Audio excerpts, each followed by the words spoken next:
the Heegner point.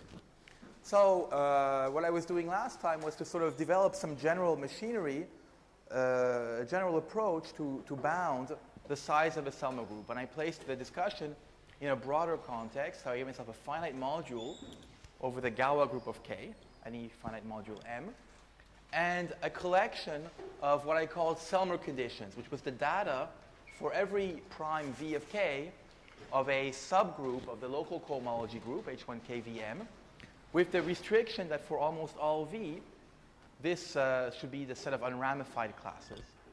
And then we saw that we could define, associated with this data, a Selma group, depending on L, which is the set of global classes which locally, at every place V, land in LV. And the goal now is to try to say something about the cardinality. We saw that this Selma group is always finite. We would like to say something about its cardinality in a way. And so that's so I want to sort of complete first these kind of generalities. And now I want to say something about duality. So given any finite GK module, we can associate to it what's called its Kummer dual, which is it's closely related to the Pontryagin dual. I mean, it is the Pontryagin dual, but with a twist for the Galois action. So instead of if you were taking the Pontryagin dual, you would take Homs into QP mod ZP, but here you take Homs into roots of unity. You take Hom of M with values in the multiplicative group, or GM, or what's the same thing, Hom of M. Since M is a finite module, in particular discrete, this is the same thing as the Homs of M into mu, mu cardinality of M if you want. So this is the Pontryagin dual, but with a Galois twist. So the action of the Galois group, of course, takes into account the fact that the Galois acts in a certain way on the roots of unity. Okay. So so this is sometimes called the Kummer dual of the finite module M. So how does the Galois action of M? Oh well. So if I have some G in M star, how does Galois act? Well, sigma acting on G is just what you would expect, namely sigma G, sigma inverse. Okay, so it's the usual conjugate. So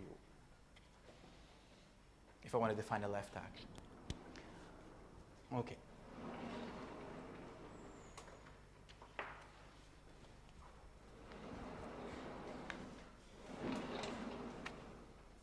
Okay.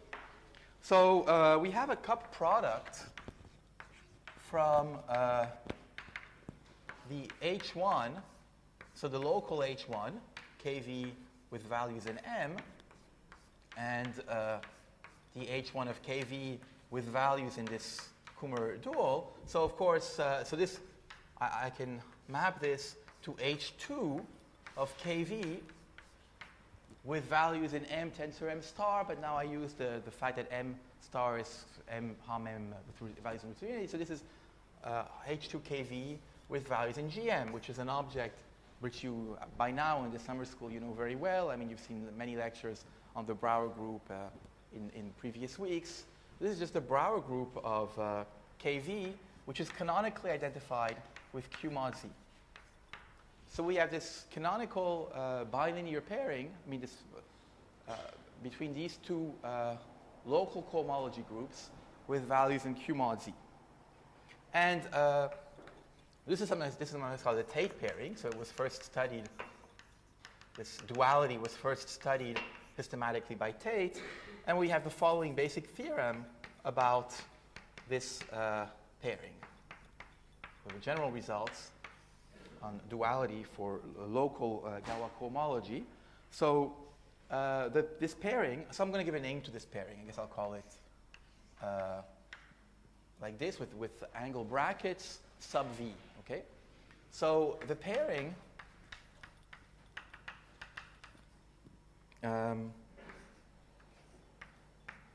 is a non-degenerate.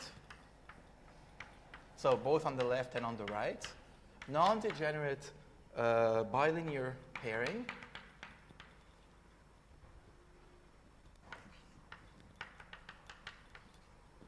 So, okay, if the place V, the prime V is good, remember I introduced this also last time, it means that the module M is unramified and V does not divide the cardinality of M. So if V is good, then the unramified cohomology classes, the thing which I denoted by H1 finite KVM, and H1 finite KVM star are orthogonal complements of each other under this pairing, are orthogonal complements under this. So I mean that this set of unramified classes is the exact annihilator of this one under the Tate pairing. Okay? So that's sort of the basic result we'll be using about this Tate pairing, which was theorem due to Tate, which was written up. Well, you can find it in Milne's book, for example, on arithmetic duality theorems. So, as a corollary of this theorem, you'll note that if LV is a set of Selmer conditions,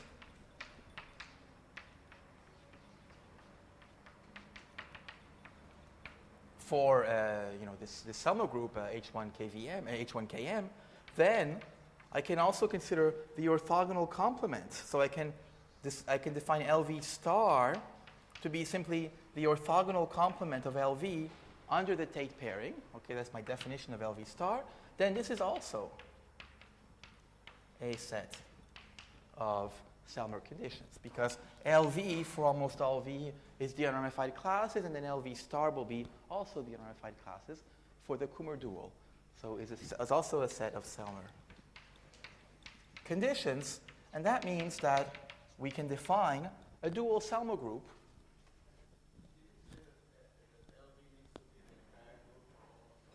No, it needs to be the unramified. It needs to be H1 finite. That's my, right? If it were the entire group, then this Selmer group would be infinite. So you want the unramified classes. And the point is that when you take these orthogonal complements, you will still have unramified classes. Take an orthogonal complement of unramified classes, you get the unramified classes for the Kummer dual. So you have that, and then what that means, so that allows me to define the dual Selmer group attached to. So I mean, you have to be a little bit careful about the terminology, because the dual Selmer group is going to be a subgroup of the local Galois cohomology group. It's not at all dual to the original Selmer group in the sense of it's not a dual, but it's defined via duality at the local level. So the dual Selmer group, which I'll denote by H1 sub L star K M star. Well, so this is called the dual Selmer group.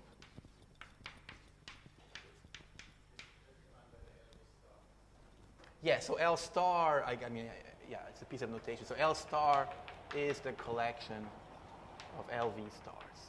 Okay. And this is called the dual Selmer group.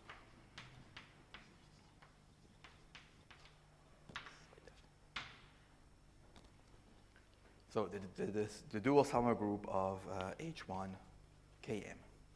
And the main result is that, so these Selmer groups, their cardinalities are very subtle. I mean, there's a whole industry in number theory right now which tries to control the cardinalities of these Selmer groups and relate them to special values of L functions and so on. But although the orders of Selmer groups are kind of subtle and hard to understand on their own, the point is that the cardinality of a Selmer group and its dual Selmer group are related by a simple formula.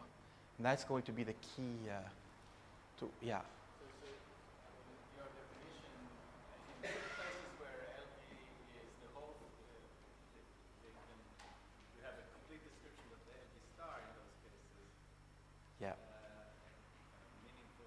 Is there such a thing for a bad place? For the bad places, no. I mean, it is what it is. It's a little bit harder to control. I mean, also, this theorem of Tate's can be made quite explicit for the good primes. It's considerably more involved at the bad primes. So here I'm taking this a little bit as a black box, this duality, the fact that you have it for all the places, and that therefore having chosen some local condition at V, you have a dual condition. Okay? And you need this kind of precise understanding of the local duality also at the bad places to really be able to write down the statement to prove the statement I'm going to write down now, which is a kind of, so this theorem, this is an important result. I mean, it really uses the full machinery of global class field theory for proving this. It's a kind of, you'll see it's a kind of Riemann-Roch theorem. So it has a flavor, anyway, of a Riemann-Roch for Selmer groups.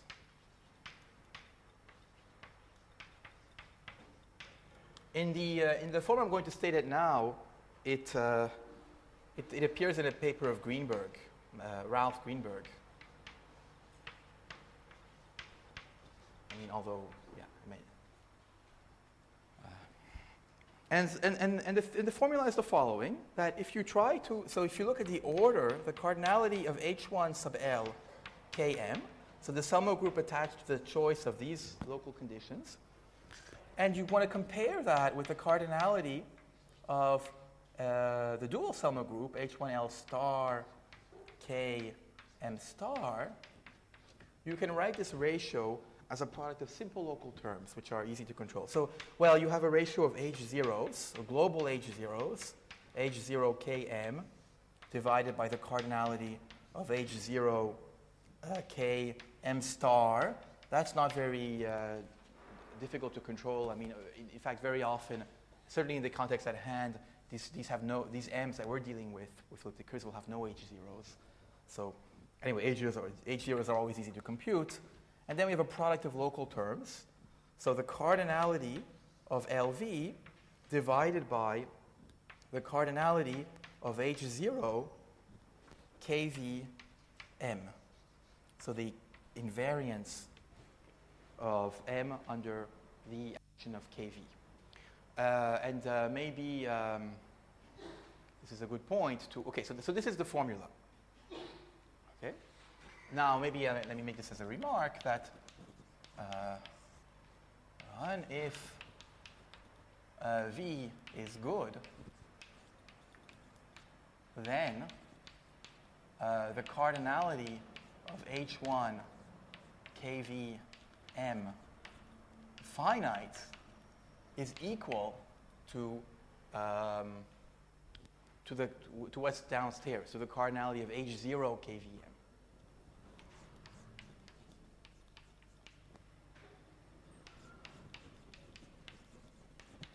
And I leave this to you as an exercise to think about. I mean, it's, okay, there are various general results which would allow you to prove this, and you can actually just do it by hand. I mean, study the finite classes. I mean, you can really write it down. I mean, this is using the, yeah.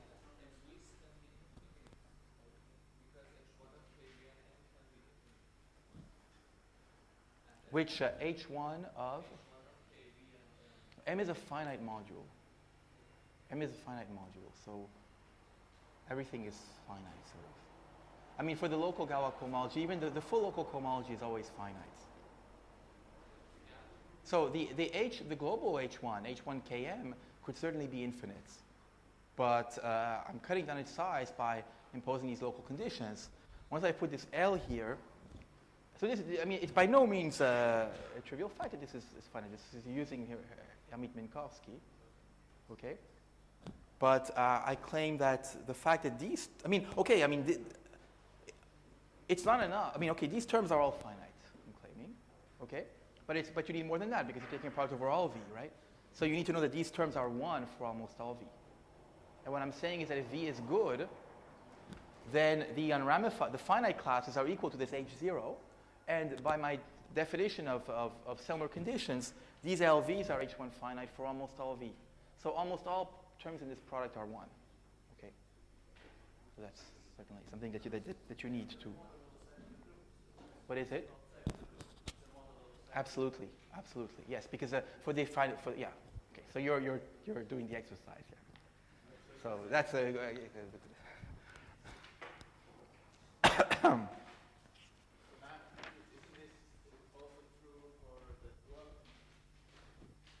Yes, yes. I mean, you can rewrite this by sort of interchanging m and m star, and yeah, you will get. But then you're saying that would be good. LB star equals the whole thing for the dual. So how can it be? I mean, if you Confused about the linear algebra. it should work out. I mean, if you look at this formula, right? It's true that there's symmetric under m and interchanging m and m star and l and l star, right? So if you write, but on the other hand, the right-hand side is not. It doesn't appear to be symmetric under this interchange, but you have to work it out. I mean, believe me, it works. It's not. Okay, so this is also an exercise. I mean, convince yourself that if you write down this formula for m and m star interchange and l and l star interchange, you're not going to get anything new. You will get an expression which looks different on the right, but is really the same, and it's an exercise to show that those two things are the same. Okay, and okay, maybe this is one exercise. Maybe another exercise which I'd encourage you to think about, since the theme of this summer school is really algebraic geometry. I mean, so those of you who are more geometers at heart, I mean, try to understand or think about the analogy between this formula and Riemann-Roch, and maybe try to turn it into more than a vague analogy, but make it precise. And so try to flesh out the analogy with Riemann-Roch for this formula. But this is kind of an open-ended exercise, of course. There's not one solution. I mean, okay. So the key special case for us, of course, is the one that I mentioned at the end of my last lecture. So the important special case is the one where M is the module of p division points on E. And then we note that the Kummer dual of this module equal is canonically identified with EP thanks to the Weil pairing. Okay, so the Weil pairing is a pairing on EP cross EP with values in mu p. So EP is identified via this pairing with the harms of EP into mu p, into the roots of unity. So the EP is canonically its own Kummer dual. And then we have a lemma that says that the Selmer group, the P Selmer group of E over K, so the one which you get by taking for LV the image under delta V of E of KV mod P, this Selmer group is equal to its dual, is equal to its dual.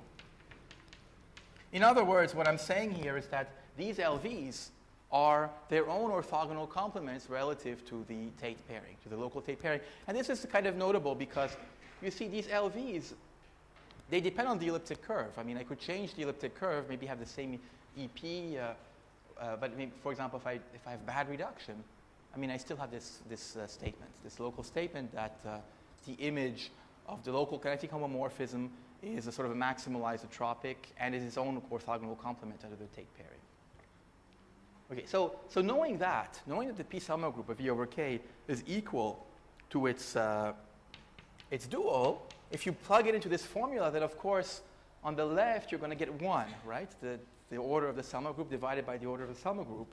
So what you find then is that 1 is equal to whatever it had to be. In this case, it's going to be the product over all places V. So I mean, these H0 terms in the context where I'm placing myself are 1.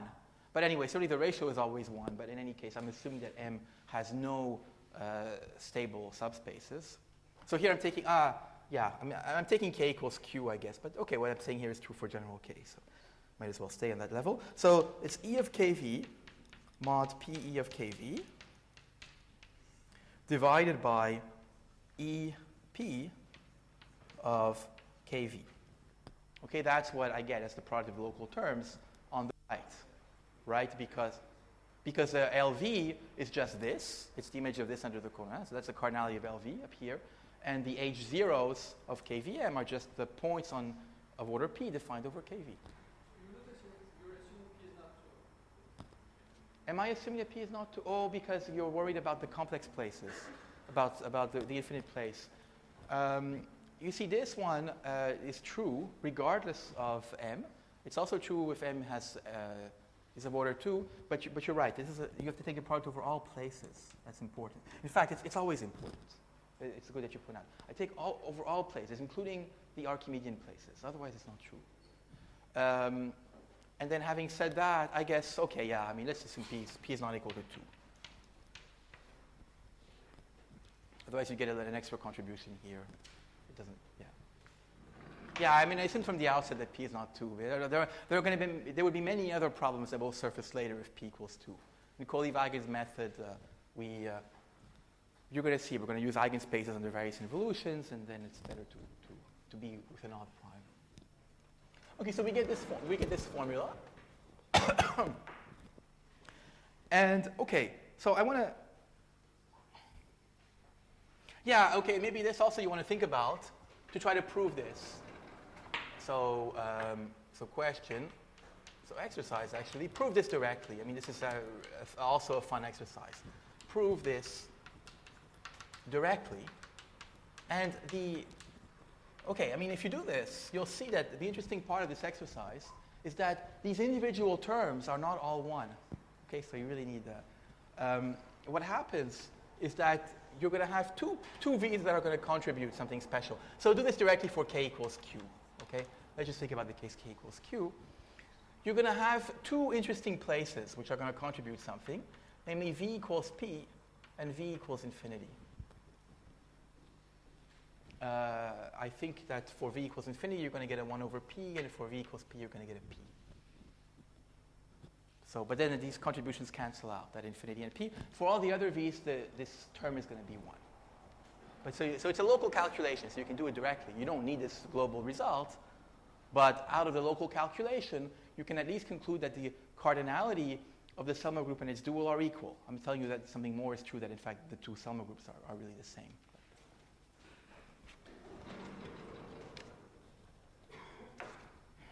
Okay, so now I'm going to fix S to be a set of good primes, a set of primes which is good for, so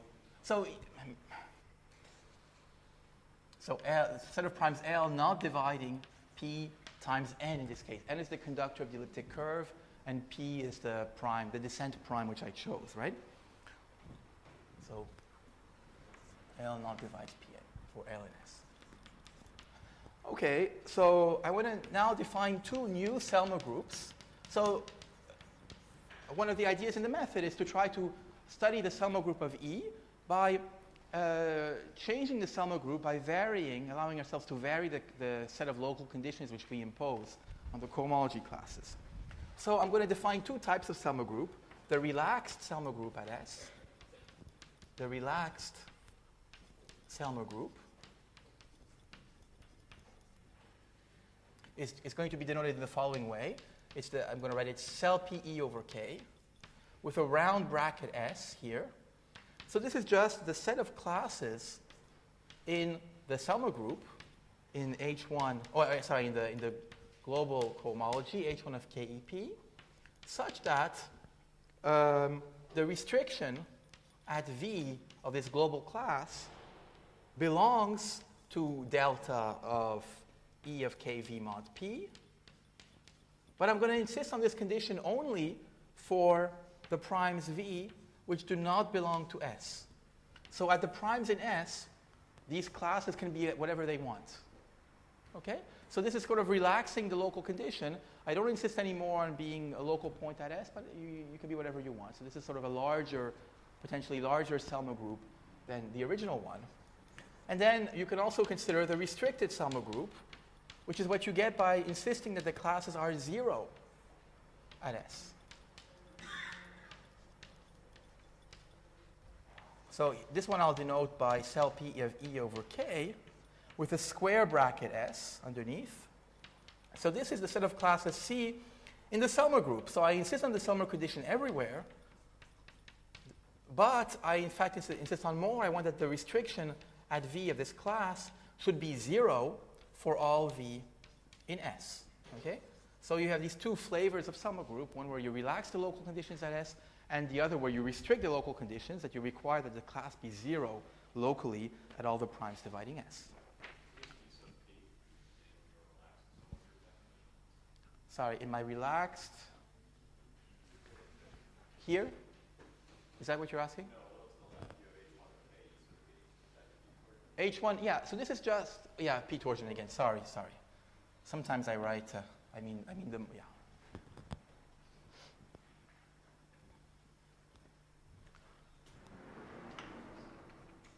Okay. So an easy lemma,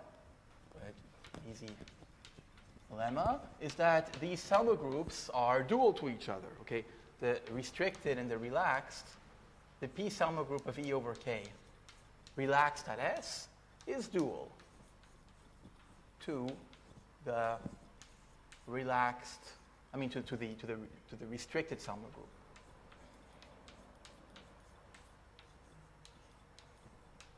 I mean, that's clear to see because what's dual to allowing, I mean, the orthogonal complement of 0 is H1 kV, right? That's, yeah.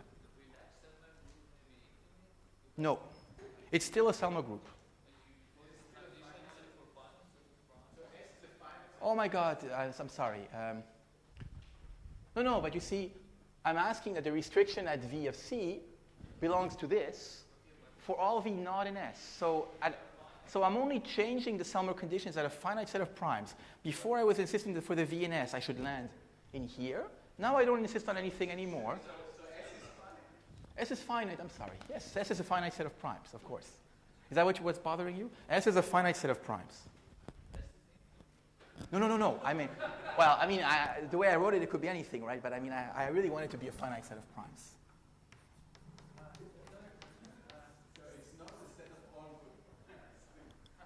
Set of good, oh yeah, no. I went A set, but more than that, I went A finite set, yes. Okay, yeah, sorry, I didn't, yeah, definitely. Another question. Instead of dual, don't you want orthogonal too? Because as you increase S, one is bigger, the other gets larger. You can't stay dual to each other. Exactly. So you don't want dual on the board, you want orthogonal. No, but when I say this is dual, I don't mean that these are in duality, right? I mean, is V dual? I mean, okay, this is I warned you before. This is a confusing terminology. I mean, is V dual Selmer group of, it's the dual Selmer group. All I'm saying is that at the level of the local conditions, the orthogonal complement of 0 is H1 kV. Yeah, that's all. Of course, they're not in duality. I mean, their cardinalities are going to be different. Okay. Of course, I mean, this one you're making it larger, this one you're making it smaller. Okay. Okay. So, but now you see, we can apply the theorem, that is kind of Riemann-Roch for Selmer groups, to this situation, right? And you find that the cardinality of the P Selmer group of E over K relaxed at S divided by the cardinality of the P Selmer group of E over K restricted at S. Well, what are you doing here? You're just changing these local terms on the right at the primes dividing S. At the places dividing S, you've enlarged LV, you've made LV bigger, and you've made it actually equal to the full H1 kV EP. And at the, okay, and that's it. I mean, here you still have the same H0 coming up, so which is the cardinality of E of EP of kV. But then you can also rewrite this, noting that the P torsion in E of kV is the same thing as the P cotorsion, because V does not divide P.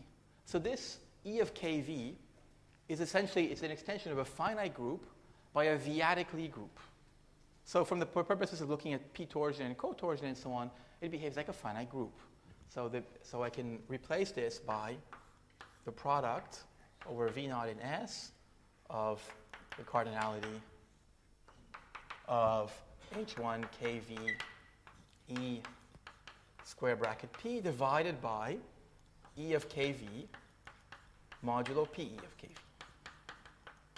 This is because V does not divide P. And then I can note that this is nothing else than the cardinality of the singular part of the cohomology, right? Because this is the cardinality of this is equal to the cardinality of the H1 finite, and so this local H1 modulo of the H1 finite is just the H1 singular. So this is equal to the product over V and S of the cardinalities of the singular part of the cohomology of KV EP. So I have this important kind of a useful numerical equality, so I know that the order of this relaxed divided by the restricted is the product of the singular things at the places. So now I'm going to try to exploit this formula by giving myself a particularly good choice of choice of finite set of primes S. I'm going to say that a set S controls the Selma group, controls the P Selma group of E over K if the restricted Selma group at S is 0. In other words, what I want is that if I look at the natural map from the P Selma group of E over K to the direct sum over V and S of the finite parts, if you want, of the cohomology with values in EP, that this should be injective. In other words, I capture my global classes from their local behavior at S. Like they're completely determined by local behavior at S. Now, it's not unreasonable to think that you would have such sets that control the Selma group, since we're starting with a finite set of cohomology classes. And so it's reasonable to think that you might be able to cook up such a set, and we'll see shortly that you can do that using sort of Chebotarev type arguments. Okay.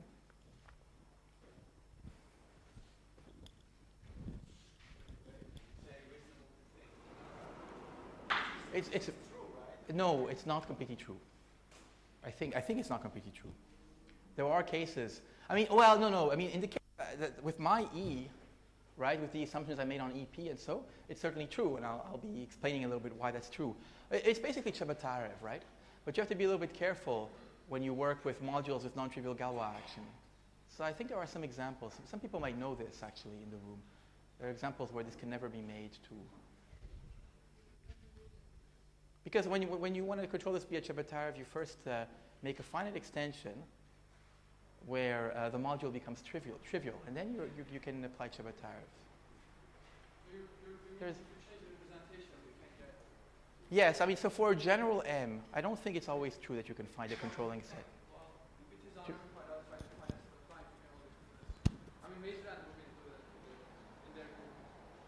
So for any M whatsoever, there's no kind of pathological example where you... Well, they have their standard hypothesis. Exactly. People always make hypotheses that kind of...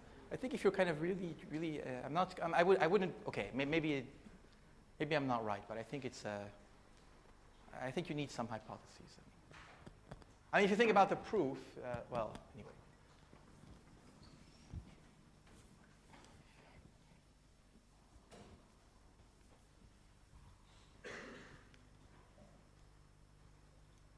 Okay.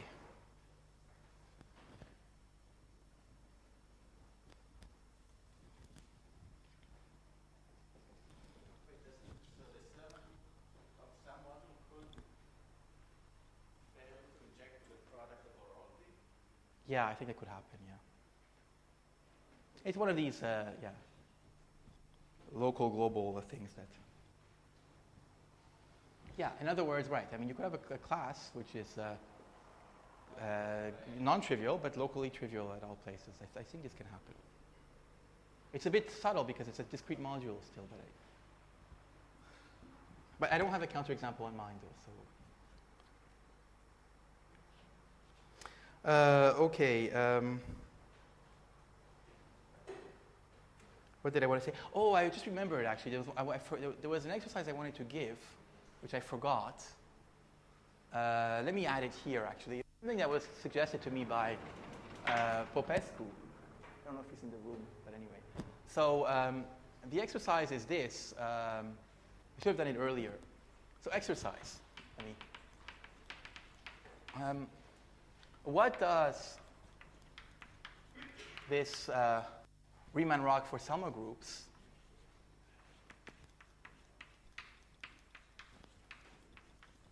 say? What does it tell you when the module M is a Z mod PZ? So the cyclic group of order P with trivial Galois action. So that M star is equal to mu P.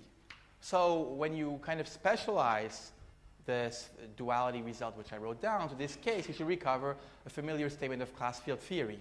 Of course, this is not a proof of that because, the proof of this duality theorem, it uses all the full machinery of class field theory, but you can see that. So, I leave that to you to think about. Sort of make everything explicit in that case. It's well worth doing. These Selma groups have very classical interpretations in terms of class groups and units in this case, right?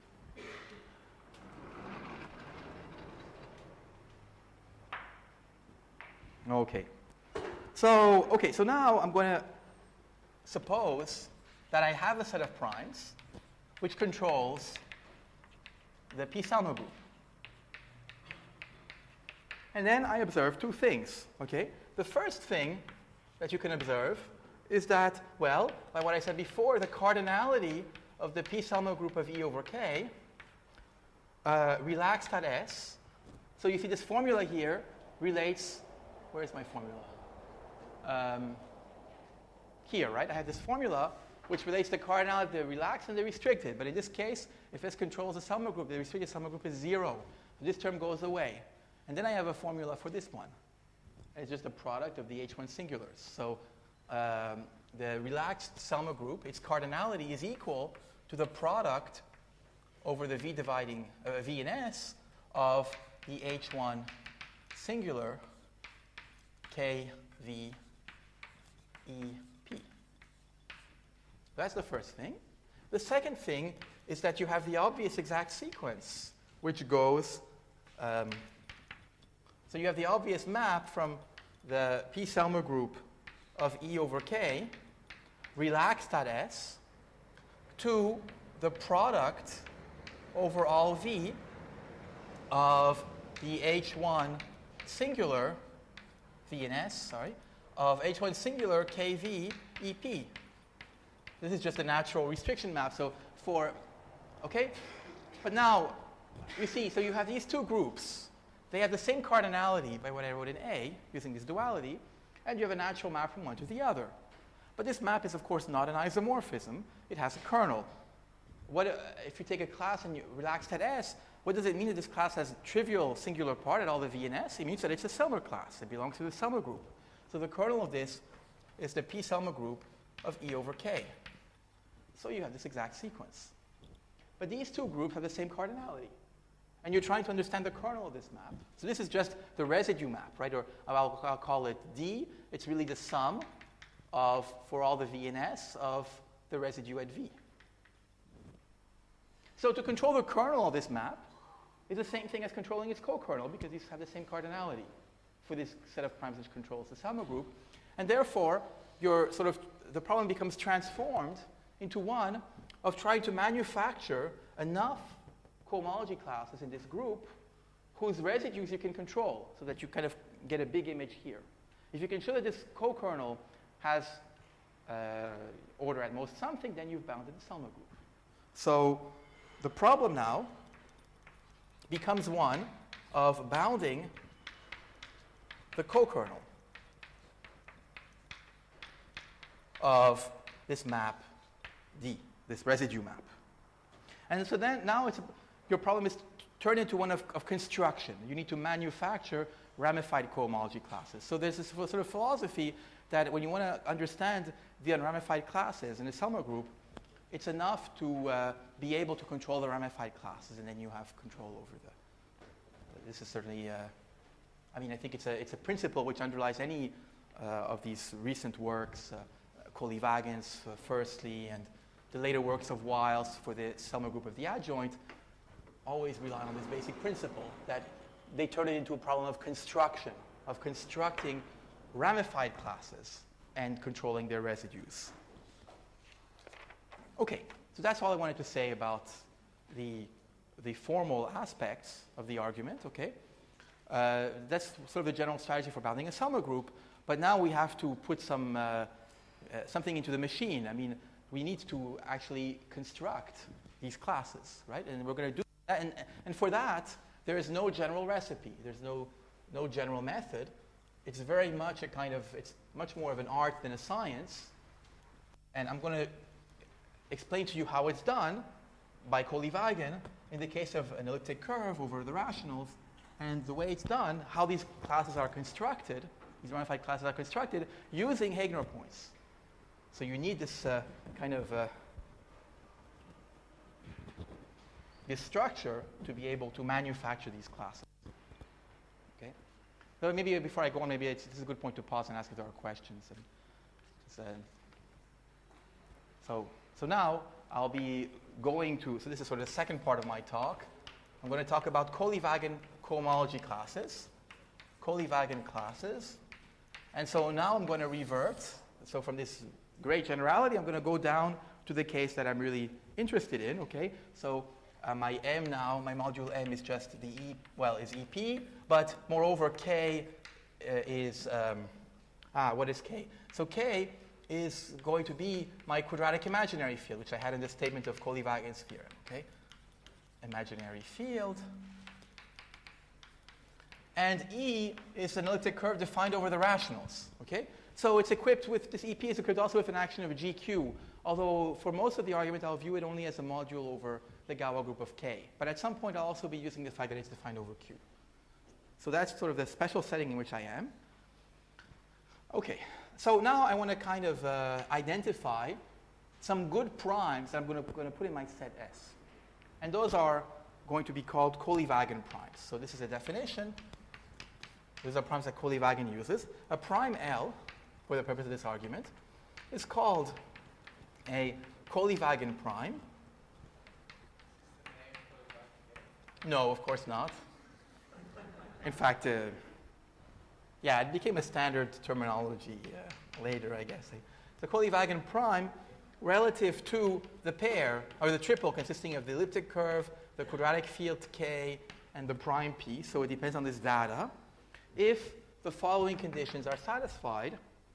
So the first condition is that L does not divide 2 times the conductor of the curve times the discriminant of the field times the prime P. So you try to kind of make it be relatively prime to all the everything in sight somehow. And you also want that L is inert in the quadratic field K. That's the first series condition. You're throwing out half the rational primes by making this condition. The second condition is that the prime P should divide, I don't know why I said exactly. P should divide the Lth Fourier coefficient of the modular form F, or the AL of E. Okay, I remind you that AL of E is just L plus 1 minus the cardinality of E over Z mod L. The third condition is that we want P to divide L plus 1. So you have various congruence conditions on L and AL modulo P. And, okay, so these are the conditions.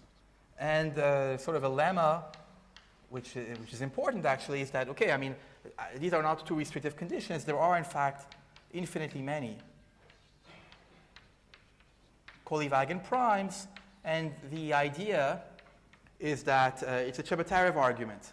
I mean, these 3 conditions can be rephrased. So L is a Kolyvagin prime if and only if the Frobenius element, so if I look at the Frobenius element at L, in the field which you obtain from K by adjoining the coordinates of the p torsion points, the Frobenius over Q, is equal to the conjugacy class of complex conjugation.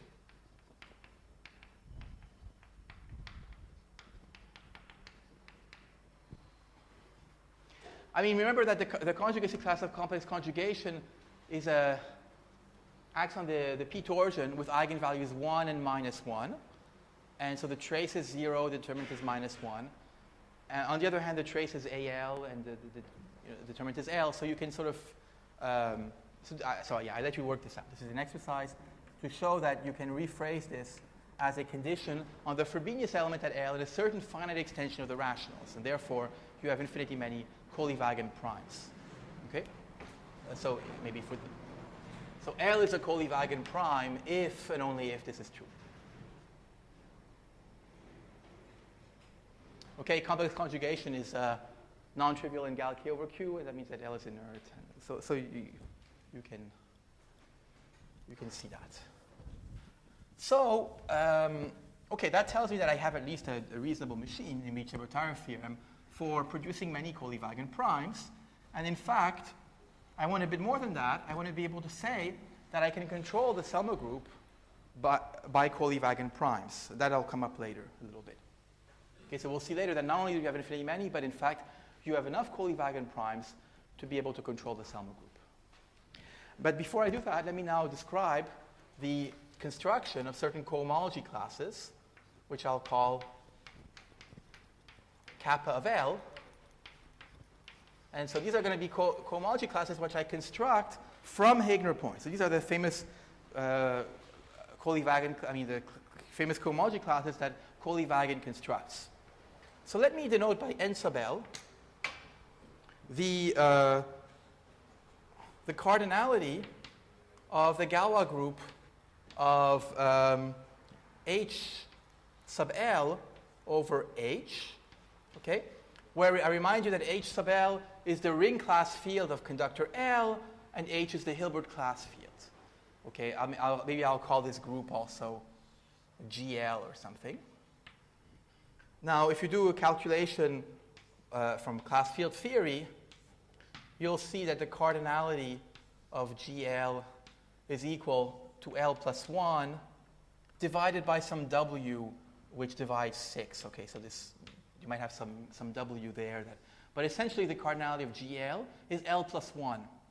And in particular, this group has order divisible by P. P is my prime, my descent prime, which is bigger than 2. Okay. So now we consider, and I should say that this GL is also a cyclic group. So by classical theory, you can also see that GL is cyclic. And I'm going to write it as generated by some element, which I'll call sigma L. So sigma L is going to be a generator of this global Galois group, the Galois group of HL over H. So now I define an operator, following Kolyvagin. I define an operator in the group ring of this Galois group by taking the sum for j equals 0 to n sub L minus 1 of j times sigma L to the j. So this belongs to Z of GL, okay? And it's sometimes called the Kolyvagin derivative. I mean, if you kind of took the norm element, which you can write as sum of sigma L to the j, and you kind of differentiated it formally, you would get something like this, right?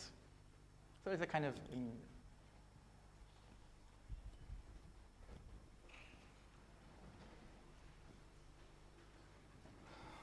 Okay, and I'm also going to need another element.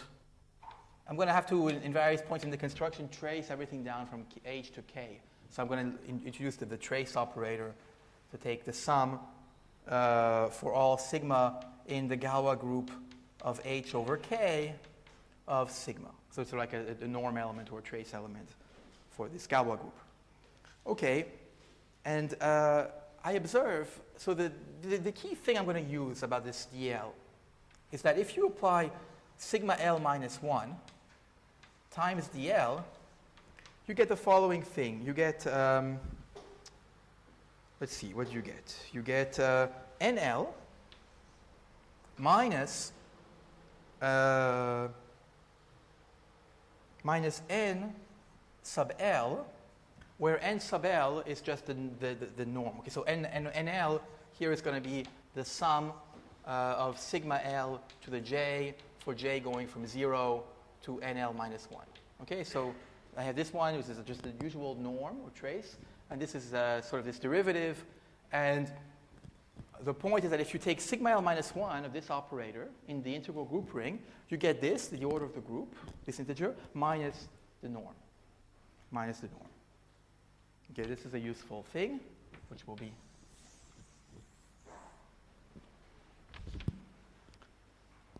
Okay, so now I'm going to define my class by just taking the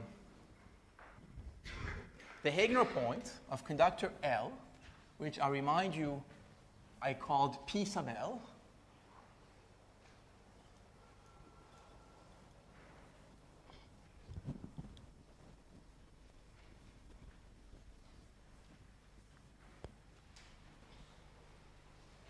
So recall that we have the Heegner point defined over the ring class field of conductor L, which we called P sub L. So this belongs to E of the ring class field of conductor L.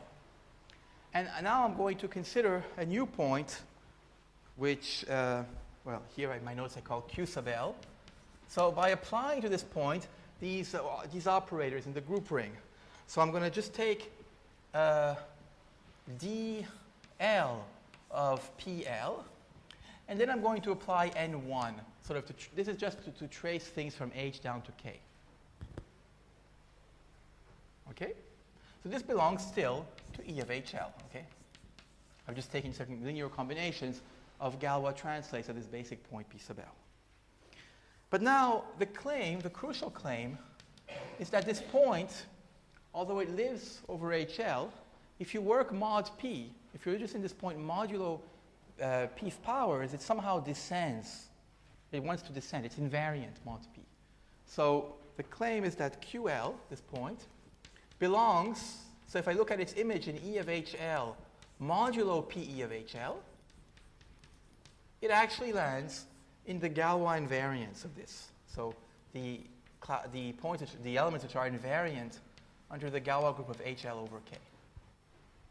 And the proof of this exploits the conditions that I had in the definition of a Kolyvagin prime. So yeah, I don't know if I said this, but anyway, I certainly should say this. This is only when, I mean, I can make this construction in any case, but I'm going to be interested in it in the case where L is a Kolyvagin prime. Okay? So I claim that this is true. Why is that? Well, okay. So let me first show that this is invariant under the Galois group of HL over H. The Galois group of HL over H. So I take sigma L, this is the generator of this Galois group, minus 1, and I apply it to this point Q sub L. So what happens when I do that? Well, this is just sigma L minus 1 times dl times N1 evaluated on the point PL. But by this formula, which I wrote here, this is just NL minus the norm sub L evaluated on N1 P sub L. But now you'll note that P divides NL. NL is the cardinality of this group, so it's essentially L plus 1, and our assumption on Kolyvagin prime was that P divides L plus 1. So this is divisible by P. And yeah, so this is congruent modulo P's powers of points to minus N1 NL P sub L. But what is NL of P sub L? We saw last time when we discussed the norm compatibilities of these Heegner points that if you trace the Heegner point down to the Hilbert class field, you get AL times P1 because L is inert in K. So this is also equal to minus N1 times AL of the Heegner point of level 1 in the Hilbert class field. But this is certainly congruent to 0 mod p. Because p divides AL, that was the other condition in the definition of a Kolyvagin prime. Okay? So now, and then for the other elements of the Galois group, it's even easier because you have this N1. So, well, I mean, it's not. This is the main part of the calculation, really, showing you this invariant under this Galois group of HL over H. But now I'm going to sort of, okay, I guess I'll finish off by giving you a definition of these classes, and I guess in my next lecture I'll show you how they're kind of used to control the Selma group.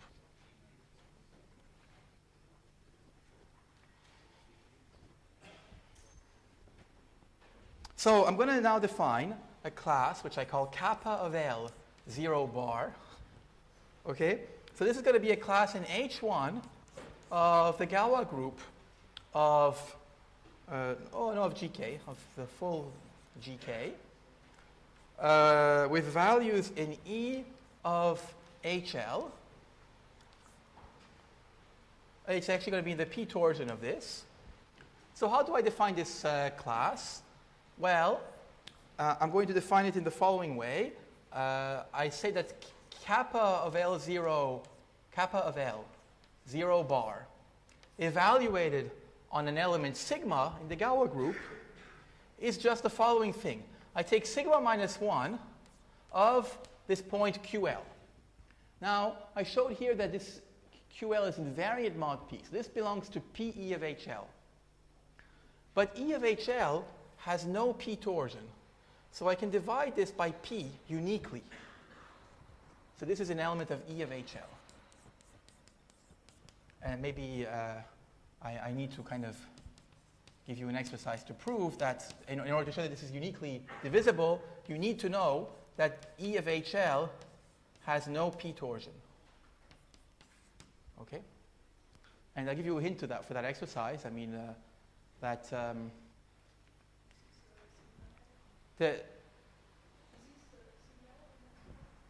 it could be any sigma in GK. You see, in this claim, I'm saying that it's invariant under all of the Galois group of HL, okay, therefore of all of K. So I do this. So this is my formula for kappa of L0.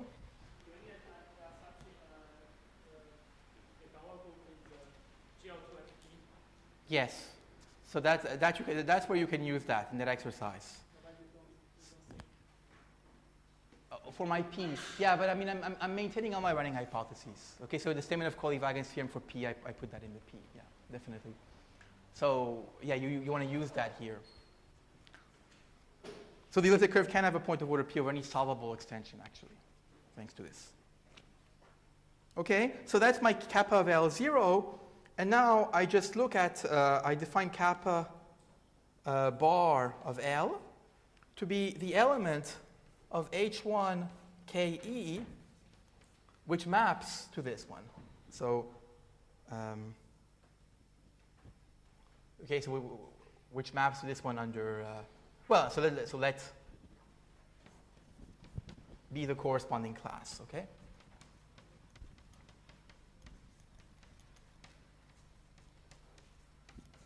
So I just compose of the inclusion of E of HL into E of K bar. And then, finally, I let kappa of L, my class that I want, be any lift of this kappa of L bar to H1 of K EP.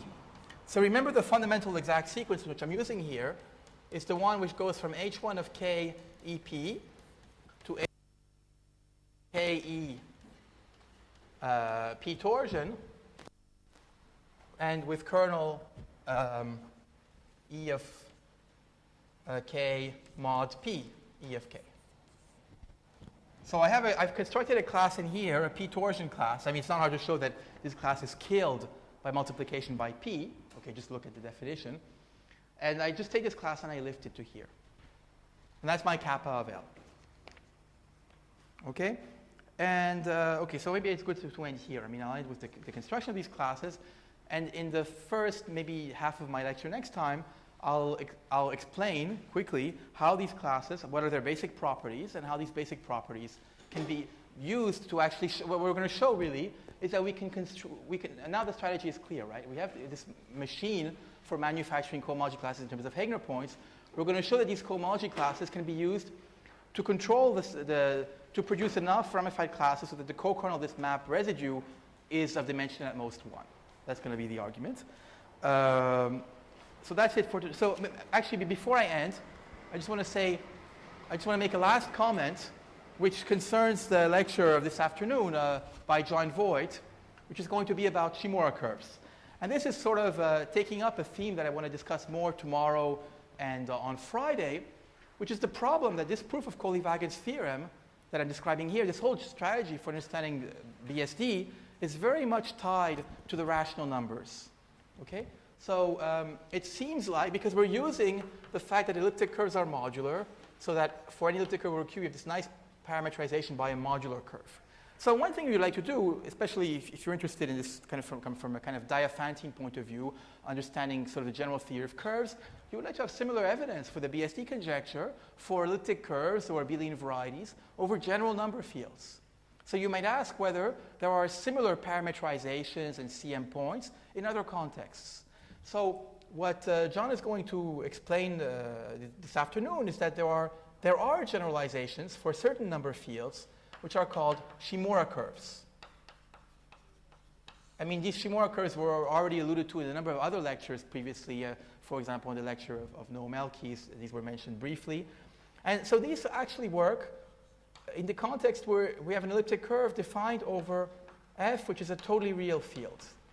And then a lot of Kolyvagin's general strategy, I mean, these Shimura curves are also equipped.